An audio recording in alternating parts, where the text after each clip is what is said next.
Good evening, everyone. This is Master Coach A coming in live from Coffee Republic, the home of certified life coaches. Welcome to Coaching Tuesday.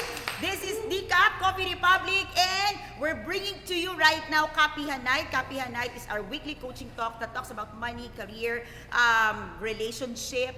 Okay, things that you don't want to talk to, but you want to listen and learn about. And tonight, I'm diving into one topic that I believe many of us can relate. We're going to be talking about your financial state, okay, that comes from your financial statements. Okay, early on when we had our initial activations or initial activities with the guests on floor, I asked them to share with each other personal money myths, personal money stories, because your personal money myths and personal money stories have a direct correlation, have a direct effect and a direct impact to where you are right now in terms of financial success. So I started also by saying, if you want to change your financial state, you have to change your financial statement, okay? So it is your financial statement that is dictating your financial state today, okay? If this is the first time that we are joining together, this is the first time that you're joining me for a coaching session, a live session. I do this every Tuesday and Thursday. I am a certified life coach. I help people, okay, to make a difference by becoming a certified life coach and a professional change agent. So just in case you are at the season of your life that you're finding a platform, a way to make a real impact and a difference to the world, I invite you to look into life coaching. I just came back from Zamboanga. We've done batch 30. Okay, we've done our batch 30 of the Life Coach Certification Program in Zamboanga City. Congratulations to Coach Patsy, to Coach Jane, to Coach Moose, and to Coach Al. Okay, so all the way from Manila to Zamboanga. Magandang gabi sa inyong lahat. So, we're going to have our batch 31 here at Coffee Republic at the Function Hall this coming September 20 and 30. So just in case you are in a season of your life. Andre, ikaw na ba to? Andre na ba to? Nakakita ko bigla si Andre. Okay? Are you in a season of your life that you wanna make your dreams true? Okay? You want to transition from who you are today to a season of your life where you are equipped, okay, to make a difference. So I invite you to take a look at life coaching, okay, 0917586161. Please get in touch with our operations manager, Coach Rizel. Okay, tonight, we're talking about, okay, ano yung title sa mga nagbasa? Come on now,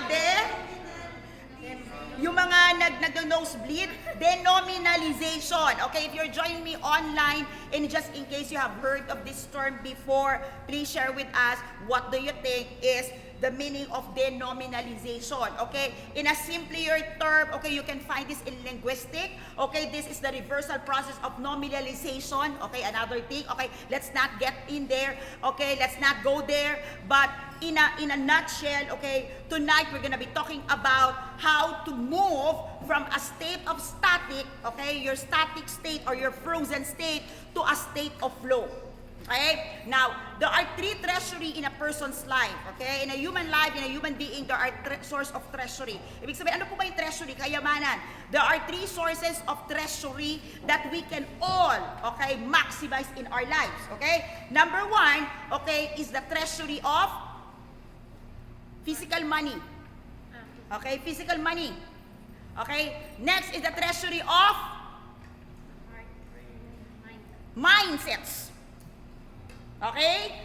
And number three, the treasury of heart-produced vision or the heart-produced things. Okay? So tatlo po yan. If you wanna look into your quality of financial success, your financial confidence, or whatever it is that you wanna achieve in life, you have to go back to your treasury. Huhugutin natin yan sa tatlong source ng treasury. Yung financial, yung physical money mo, your mindsets, or your heart. Okay? The top, okay, this is the top, yung pinakamataas po would be the source, would be your heart. Second would be your mindset. And the third would be, okay, at the lowest, sisimulan po natin ngayon is about the money, your physical money. So we're gonna be talking about your physical state. We're gonna be talking about the physical state of money, the physical state of your wealth, the physical state of your treasury. Yun ang pag-uusapan natin ngayon. Okay? So maybe in the next following weeks to come, we can talk about the treasury of our mindsets and then the treasury of the content of our heart. Okay, sabi nila dapat to pinapalitan yung mindset. Okay, no matter what we do with the mindset, okay, isa side trip ko lang, if our heart will not cooperate, there's nothing we can achieve. Right? But even if you have the wrong mindset, if your heart is beating right, definitely you will be guided and you will look for the right mindset to connect with your heart. Okay? So for tonight, we're diving in with money. Okay? So I want you to start having a mental picture of your self-image right now related to your financial status. Okay, how's this? Look at yourself right now in a mirror. And if you look at the mirror, who do you see? What kind of person do you see? Wealthy? A pauper? A servant? Coach K Zabala. Okay. Sige, I miss you, Coach K. Parang hindi tayo magkasama kahapon sa eroplano.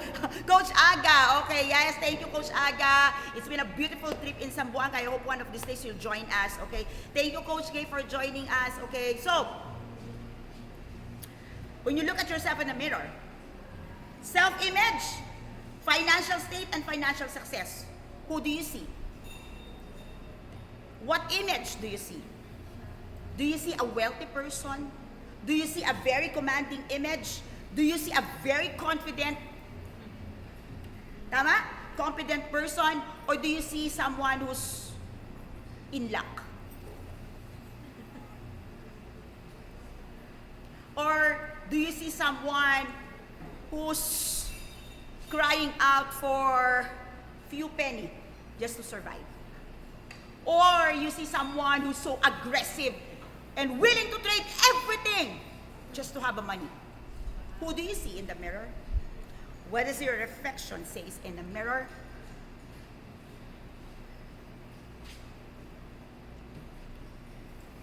And if you can take control of your self-image, how do you want to change that image that you see in the mirror? Ooh. Can you picture yourself in the mirror now? And if you will be given a magic wand, how would you change and take control of the image that you see? Do you see an image of someone who can create wealth? Or do you see an image of someone who just spend and spend and spend and spend and squander wealth? Who do you see in the mirror? Do you see a creator or a user? Do you see a giver, a taker, or matcher? By the way, I have a talk of that, okay? So if you want to go back, I have a talk on giver, taker, and matcher. Don't answer me yet, okay, until you watch that, okay? You might be mistaken. What are the three things? Come on now. All of us have a personal money myth or personal story about money. And these stories that we have created in our mind about our relationship to money, about the way we look at money, about our experiences with money, okay? Experiences that we heard, by the way.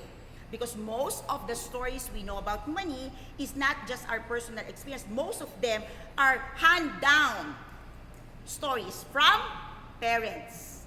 Am I correct? Sa mga kanununuan natin, ancestors natin, alright? You've heard of stories why they made money, why they're wealthy, because they do this, they did this is how they run their business. Come on now. Can you connect? Your personal story about money is dictating the quality or the state of your financial success right now. And most of these stories is based on your experience? No.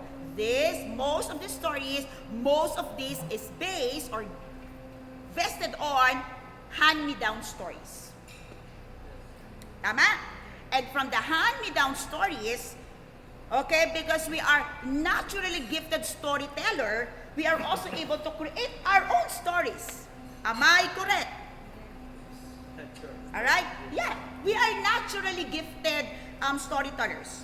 Somebody tells us a story, the moment we tell the story to another person, may dagdag, may bawas. Am I correct? In so doing, the same story we have with our money.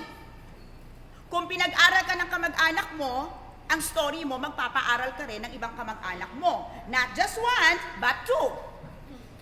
Tama? Kung ikaw ay kalahati ng tuition fee, pag sa'yo na, doble na dahil mas angat ka na sa buhay. Sounds familiar? Hindi pwedeng mag-no. Kasi ang pag-no ay karamutan. Sounds familiar? If you can connect, give me a message and say connected by, okay? You can share this in your timeline to your Facebook group, and maybe you can tag a friend who needs to be free from financial myths. And who made the myths? Yourself. That's why without the help of someone outside you, you cannot free yourself. Kasi ikaw rin naman ang gumawa ng kwentong mali. Come on now. Self-image is our imaginary world. Okay? Our imaginary world that is just full of our own ideas. Let me repeat that. Self-image is our imaginary world that is full of ideas that we created about ourselves. Because if that self-image is true, then your story about yourself would be the same if you ask the person next to you. But you can test this, and I can bet you, okay, your personal image of yourself, if you ask the person next to you, hindi pareho. Tama ba? More often than not, hindi yan pareho. Okay? There are people that when we look at them, they're financially stable. They're financially confident. They're financially able and capable. Unfortunately, when you talk to them, they're still grasping for bread. They still cannot sleep at night because they're still looking at the interest rates of their investments. There are people that when you look at the way they dress as if they don't have money, but if you talk to them, they're very happy, they're very satisfied. Kumain lang ng 3 beses maghapon, okay na. Well, the rich and the famous also eat 3 times a day or more, but ang pinagkaiba kasi yung quality ng food. Am I correct? At tahimik silang lahat. May kasama po ako. Pumalakpak kaya kayo para alam nilang may kasama ako. We're coming in live. There are just some topics na hindi nagsasalita ang aking on-floor guest. Pero may kasama po talaga ako. Tama ba, Andre? Yes. Oh, tanong nyo, meron talaga. Now, our image of ourselves acts on our map. Our image of ourselves, okay, act like our map to the world. Okay? Think about it. If you believe that you are financially capable to create and start the business that you want, will you start a business? Yes or no? Alright? If your financial state of mind is that if I start a business that deal with something that I love, it didn't work out, it's okay, I learn. Will you start or not?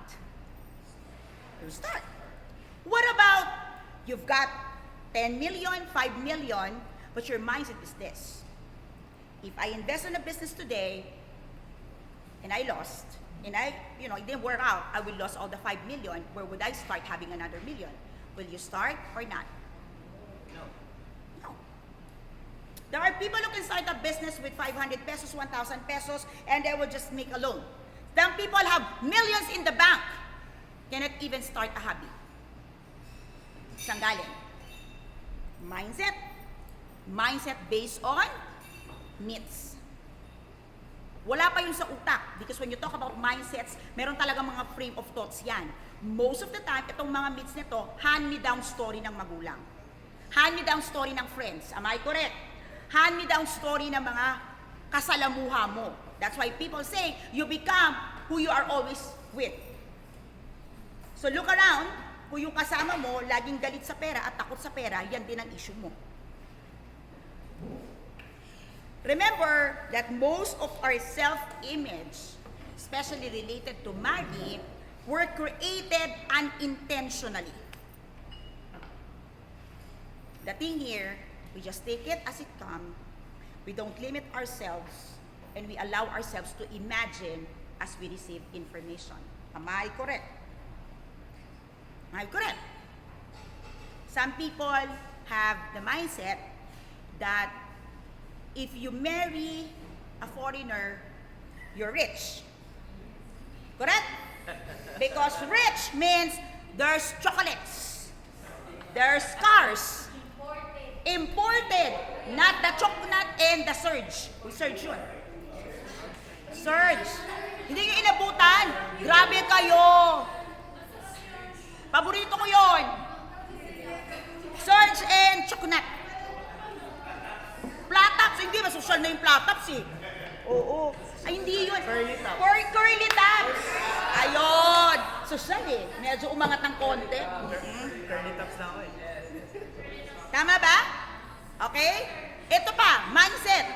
Basta galing abroad, may pera. Tama. Kaya yung mga kababayan natin, hindi makauwi ng walang pasalubong. Corrected by. Hindi connected, corrected by. Excuse me, naghirap yung mga tao.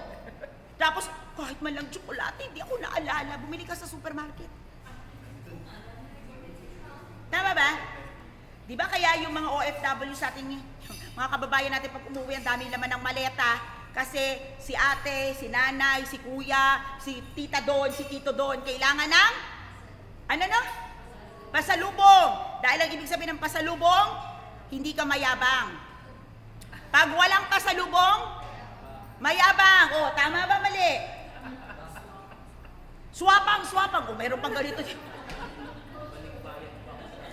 Tama ba? Okay.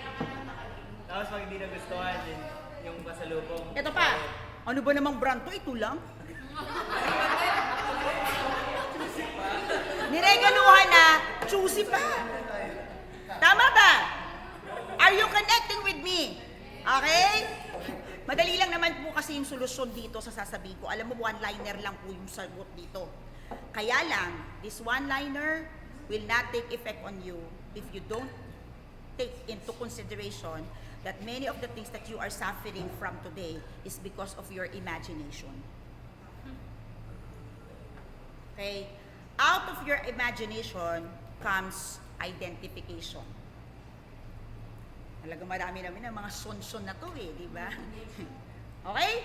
We talk about denominalization from static to free flow. Okay? And before I get there, I'm introducing the topic of imagination that brings you to identification. How many of you here experience having imagination? Nag-imagine ka na? Of course. Nag-imagine ka na? Yes. You realize in the process of imagination, you easily identify yourself.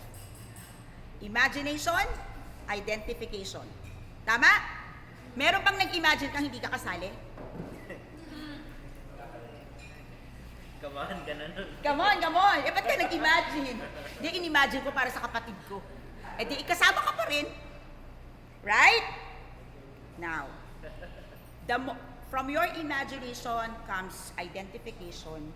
And out of this identification, you create and identify yourself with concepts, idea, things, and the way we believe the stories being told us. Okay. Coach Glacy, you become who you think you are. Coach Agap, pasalubong galing Sambuanga. Diyos ko, ano nga bang meron sa Sambuanga?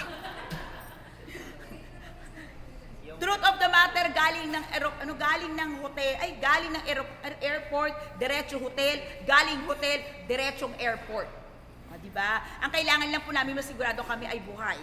Okay, but you know, it was a pleasant trip, by the way. It was the people were beautiful, yeah. Game.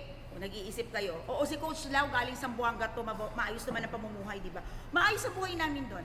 They're very lovable. Yeah, babalik kami doon. Gusto mo sumama, Coach Aga? Go, Coach Aga. Now, think about it. Who among you here have experienced fears? Fears. Okay.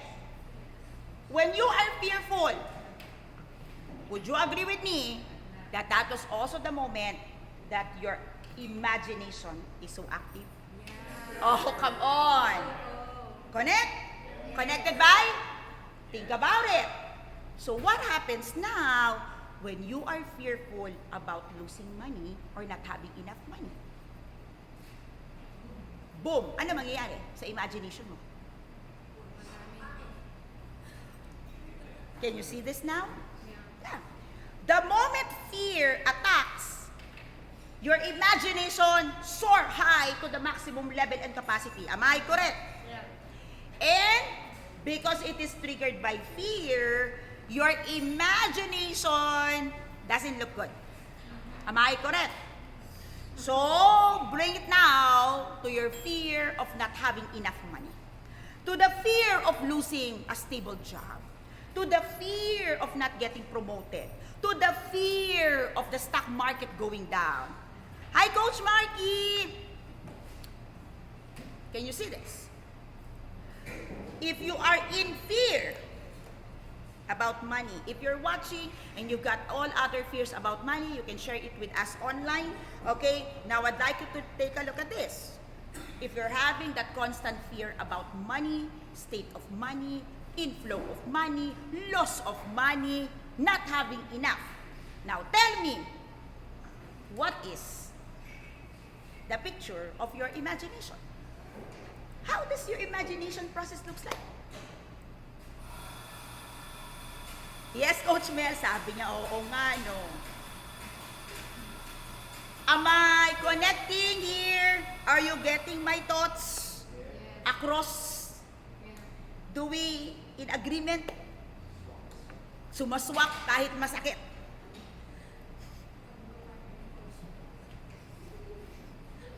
Are you getting this? Now, when you are in fear and you imagine something that is out of fear, would you agree with me that your actions will also be out of fear and out of that imagination?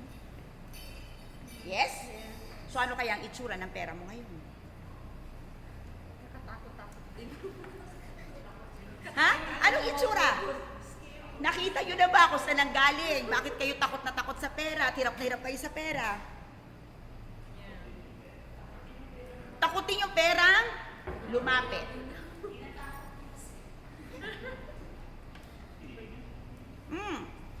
Nakita nyo ba? Have you ever thought of this thing like this before? Malamang hindi. Now think about it. The same person who is fearful of cockroach, who reacts negatively with the thought of the cockroach flying, is the same person who's also afraid of money. So what do you think is your imagination about money? It's like a cockroach. Like a cockroach.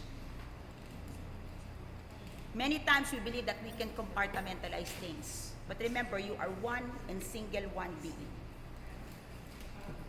Your response to fear is the same. Hindi iba pag takot ako sa nanay ko. Iba pag takot ako sa pera. You can do the pattern mapping and you will realize it's the same. Coach Fiery, I miss you. I'll see you very soon. Can you see this? Alam niyo na ba kung saan padapo ito? Saan? Now,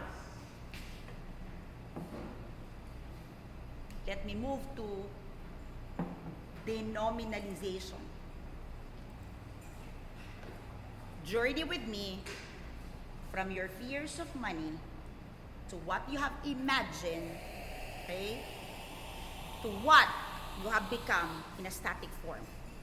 Anong meron ka ngayon, nasaan ka ngayon, na static state, simply because of what you have imagined about money that comes from your fear of money. At saan galing yung fear? Sa personal myths mo. So nagsimula ka sa myth, created the fear, from the fear, nagkaroon ka ng imagination, from the imagination, meron ka na ngayong denominalization. You are now in a state of freeze. What is freeze? As is. Think about it. Think about it. Your financial state today, how long it has been as is?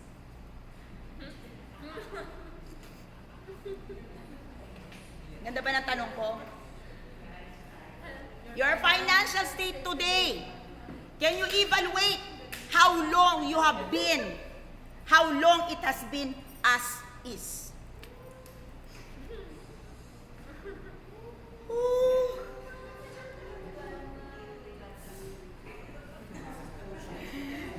Coach Cheche Sabala, I miss you. The law of attraction, what you think about obsessively, you attract regardless whether it's positive or negative. Hi, Coach A. Coach Sabala, pareho kayong wala dito.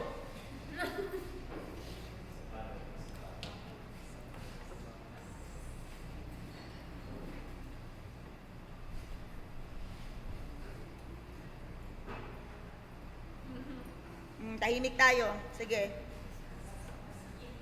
At sumakit. Sumakit? Okay. Do you wanna move? Yes. Wanna move? Yes. Na-realize nyo na ba kung kailan na at gaano na kayo katagal naka-as is? Ha? As is. Yeah. How long you have been in a state of as is?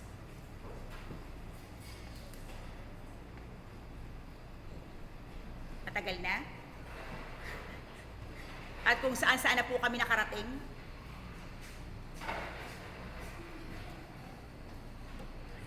I want to give you one formula tonight. Isa lang. Isa lang para madali. Madaling i-practice, we can move immediately to speed of implementation. Ready? Okay.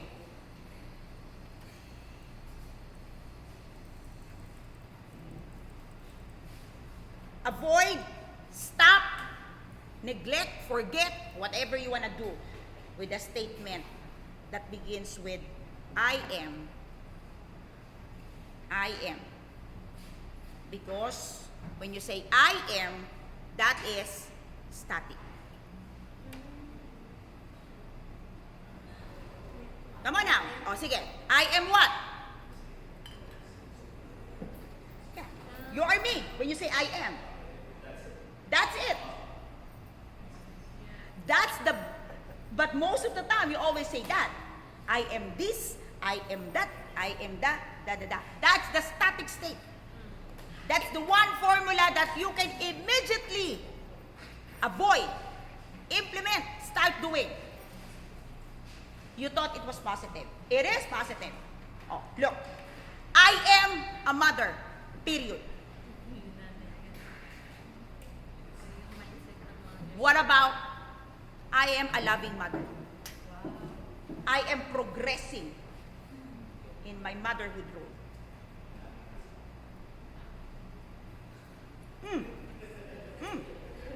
Yeah. I am an employee. Done. You're employed.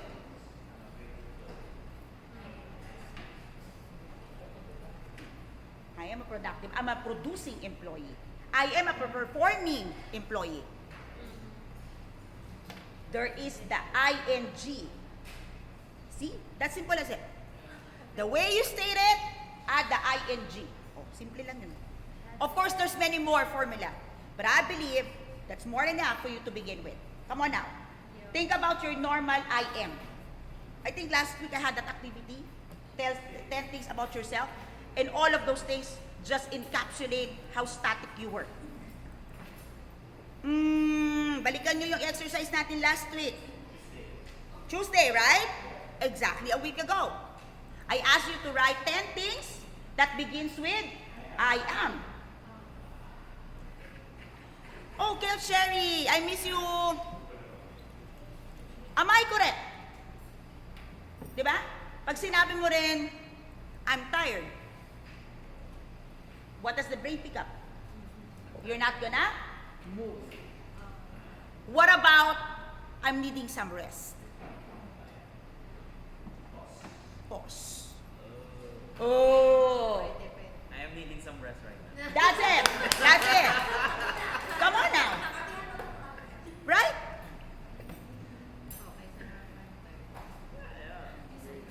I'm hungry. Done.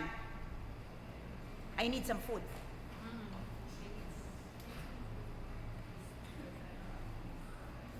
And you're smiling. connecting, evaluating, and seeing, oh my goodness, how could I allow myself to declare self-defeating words?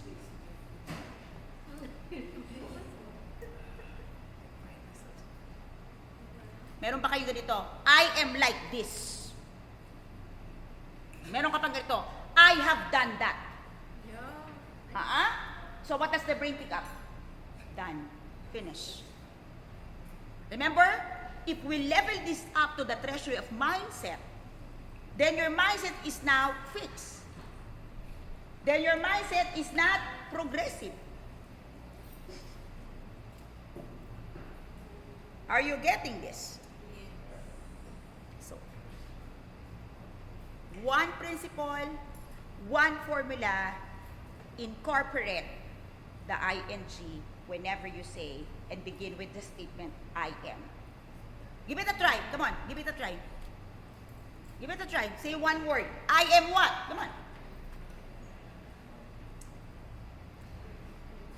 I am stuck in traffic. What would you say? I'm stuck in traffic. What would you say? I'm waiting for the cars to move. Diba? I'm waiting for some movements to happen in EDSA. How does it, come on, how does it connect to your brain? Positive. Think about it. I'm stuck in traffic, bro. As against, well, I'm waiting for some movements to happen here.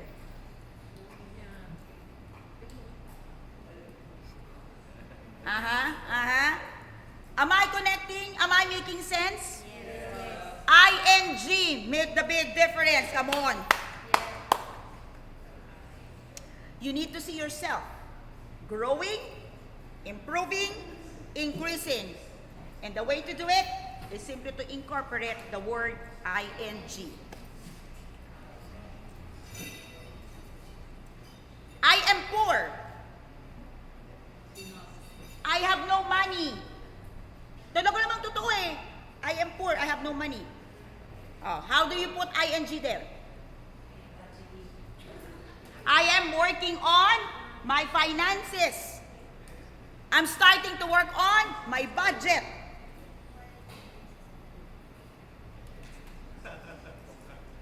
Yes? Ano, Coach Colleen? I'm waiting for money to... I'm waiting for money to come. From where?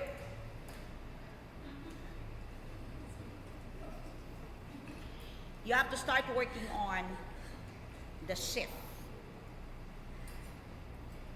On the way you speak and share your money narratives. So balikan po natin kanina.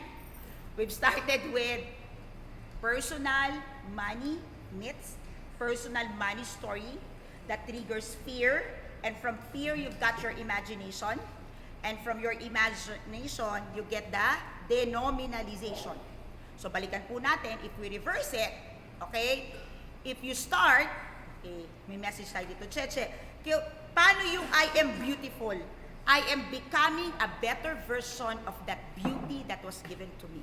Wow! Kasi pag sinabi mong I am beautiful, wala ka nang gagawin. Oh, see? Right? That's why many people don't even take care of themselves.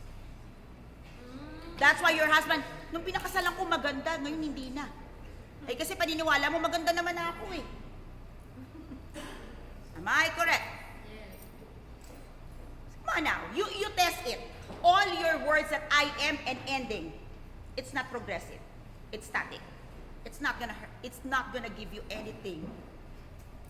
Yes, yung mga brilliant thoughts natin dyan sa likod, Coach Sean and Coach Erwin, ano? Connecting ba? You're getting that? Yeah.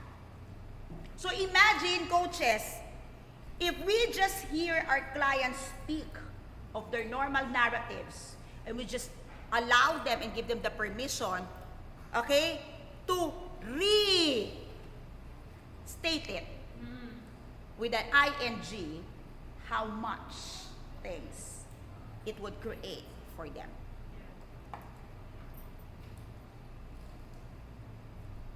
Many of us have taken the path of no growth simply because we have already signaled to our brain that we have achieved and we have arrived.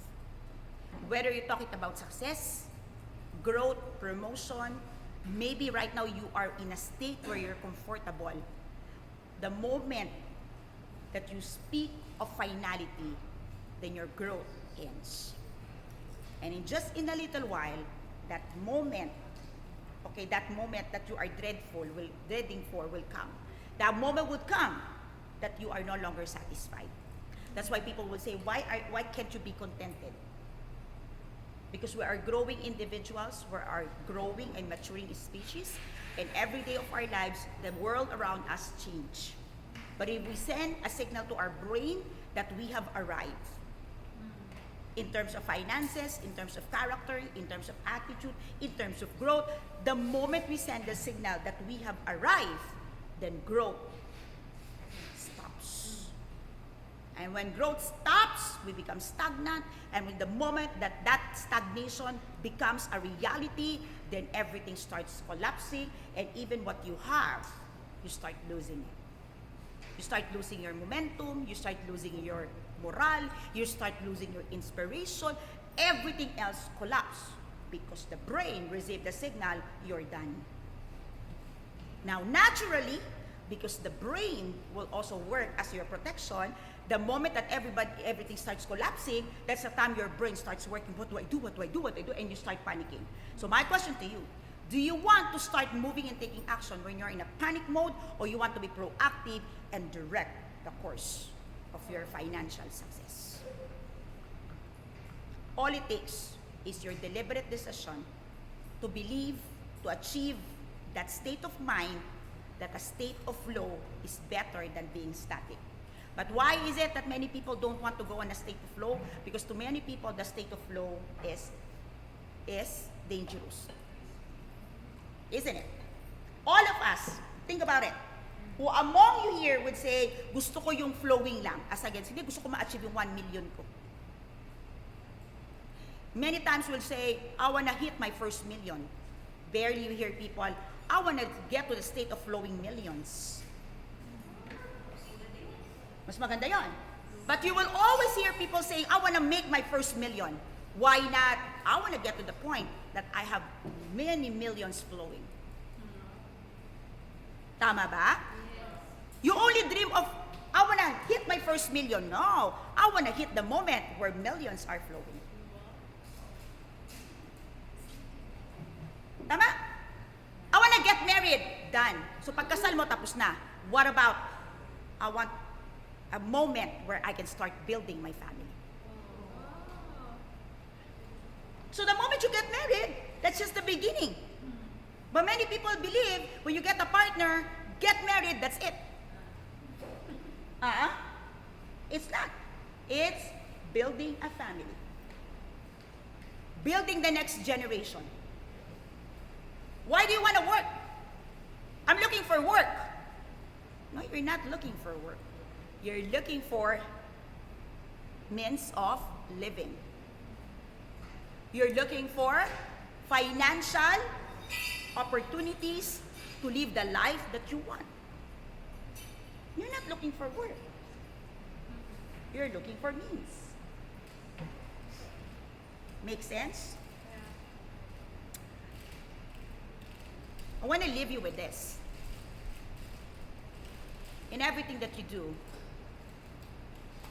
be careful, be mindful, and be focused on your statements. And know that your state should always be flowing. Know that your state should not end with an end of it. I want to get married, I want to be rich, ano pa ba? I want to be successful, ano pa yung gusto niyo? I want to have a house, I want to have a car, what else? Because when you achieve it, your mind will say, you're done, and things are over. We will not arrive at the final destination until it's time to go. Therefore, keep it to your heart that every day we have to get to the state of flow. And when you live in a state of flow, everything will flow into your directions and you will start living a life of abundance that you always wanted to have. Good night, everyone. This is Coach A. See you on Thursday. Bye-bye.